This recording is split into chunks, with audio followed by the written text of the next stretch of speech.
I'm voice actor Dave Fennoy, and one of the best things about what I do is the opportunity to meet fans at conventions around the world. So many have touched my heart by telling me how much my work has touched theirs.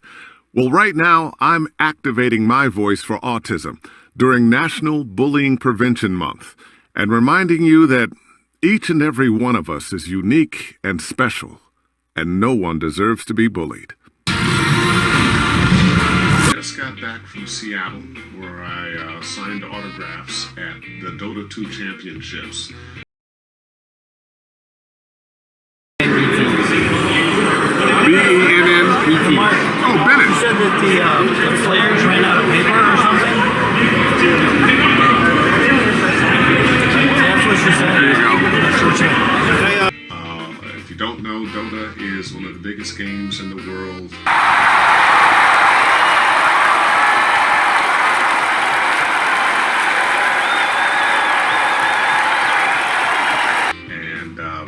I play 6 characters in Dota, and they had championships where they were actually playing for money, and these are gamers playing for money, and it was like an ESPN sporting event. They had color analysts, play-by-play guys. They had guys in between the matches talking about the matches, big screen, and you're watching everything going on. Of course, I couldn't tell what the hell was happening, but it was kind of exciting. And signed autographs for a couple of hours, and just got back from there. That's awesome. Now, you said 6 characters. How is it that you differentiate 6 characters? What kind of tips can you give to anyone out there that might want to do the same? Well, the characters have different personalities and different things that they want to do, and they're different sizes and so forth. So you come up with a voice that fits that size, that look, that name, that character. I play, Jakiro, who is a 2-headed dragon, fire and ice. Freeze and burn! I play the Skeleton King.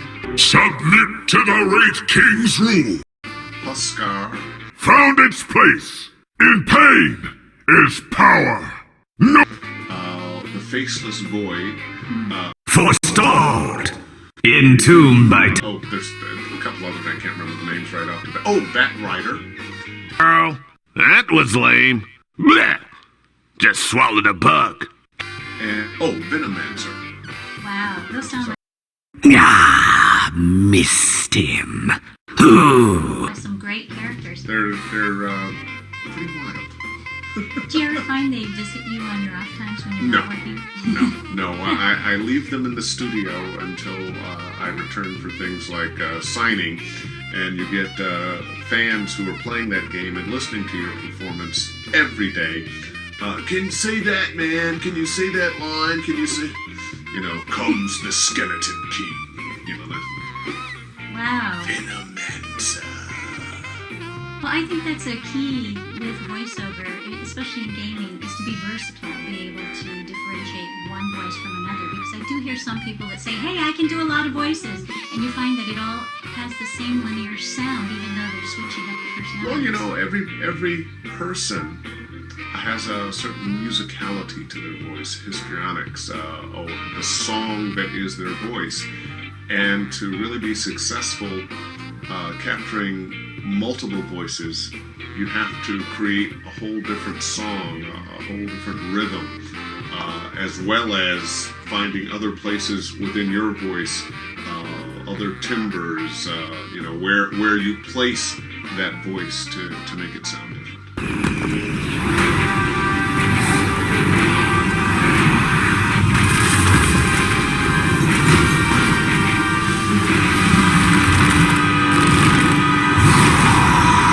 Yeah, the animation is great. People think of gamers, I think the stereotype is about a 15-year-old pudgy white kid. But it's a 35-year-old. It's 50% women just about now. Is it really? Most gamers have been playing for about 14 years. It is not only the biggest, but it's also the fastest growing entertainment business in the world. And it really is a revolution in entertainment when you think about it. One of the things that happens with video games that's never happened in the world before is you're telling a story, and now you, get to make decisions about what happens to different characters. That has never happened in the history of entertainment. Can't do that until with now. movies. Can't do that with movies. Can't do it with TV. You can't do it with video games. And with the reality glasses that are coming now, who knows where we're going to go with I video can't games. wait for that augmented reality. Oh, 'Cause and there's VR Yeah. and there's AR. Yes. AR? And AR is where they project. Well, it looks like the room is part of the game, Yeah. and it's all within the room. It's man. They are doing amazing things that cannot be done with movies, cannot be done with television. And once again, our grandkids are going to be experiencing entertainment in a way we never could have imagined. Right. Gee, I wonder if they'll be able to get into your brain and actually experience a sword going through your liver. That would be totally different. Well, you know, Yeah. that's not that far-fetched. One of No. the problems they're having with virtual reality is once you put those glasses on and those headphones on, say you're doing a roller coaster thing, even though you may be sitting still, your brain thinks that you're doing that, and you can get dizzy and sick. Yeah. Wow. People do. They better put the warning label on Yeah, it. On the- they're working on a video game based on paranormal, and one of the biggest problems is how scary do you make it? Because it's scarier in virtual reality than in a movie theater, where somebody's wow. there and you can Right. You can look away. You can just like, oh, that was You Yeah. got some yeah. popcorn while you're at it. Well, I mean, I wanted to ask you how much of that in that reel.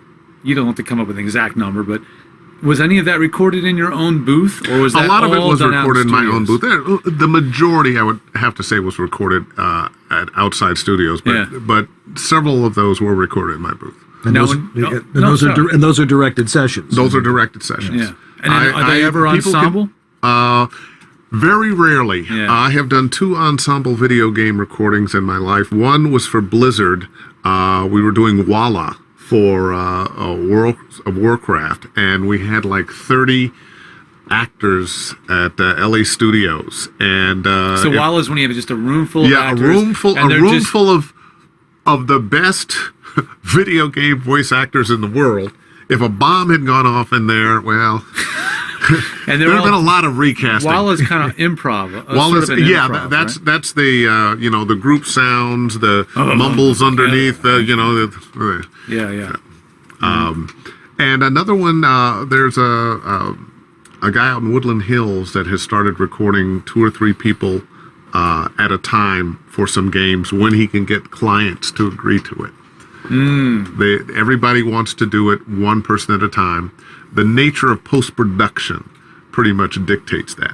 Yeah. Plus, with video games, you want to isolate the voice with the character. And Yes. if you have lines stepping on each Yes, other, it's exactly. it's a mess. Yeah. Yeah. So somebody could make an entire career just simply off of video games, and you You could. wouldn't recommend it though. No, I'm not saying I wouldn't recommend it. Well, the plus is I really enjoy what I do. I'm not a video game player per se, but I really enjoy working on video games. The acting style is, although animated, it is different from animation. You tend to go for the drama as opposed to the comedy.